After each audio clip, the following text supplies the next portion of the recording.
To my channel. ഇന്നുണ്ടാക്കാൻ പോകുന്നത് കോവയ്ക്ക തോരനാണ്. അതിന് ഒരു 1/2 കിലോ കോവയ്ക്ക, ഒരു 5 പച്ചമുളക്, ഒരു സവാള എടുത്തിട്ടുണ്ട്. ഇത് നമുക്കൊന്ന് ചെറുതായിട്ട് അരിഞ്ഞിട്ട് വരണം. കോവയ്ക്ക അരിഞ്ഞ് ഒരു മുറി തേങ്ങ നമ്മൾ ഇട്ടിട്ടുണ്ട്. ആവശ്യത്തിന് ഉപ്പൂടി ഇടണം. ഇത് നമ്മൾ കൈ കൊണ്ട് നല്ലപോലെ ഒന്ന് തിരുമ്മണം.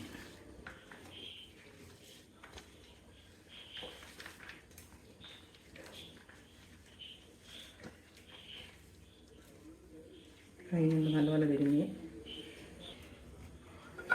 ഇനി നമുക്ക് പാൻ അടുപ്പ് വെച്ചു വെളിച്ചെണ്ണ ഒഴിച്ച് കടുക് വറുക്കാം.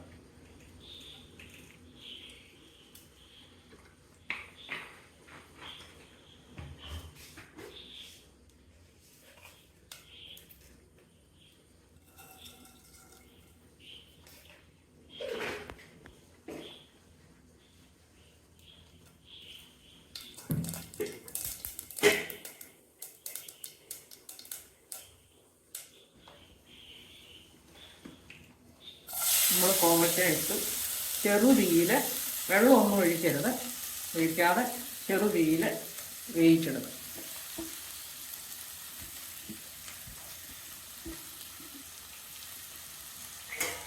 ഇടയ്ക്ക് ഇളക്കിക്കൊണ്ടിരിക്കണം.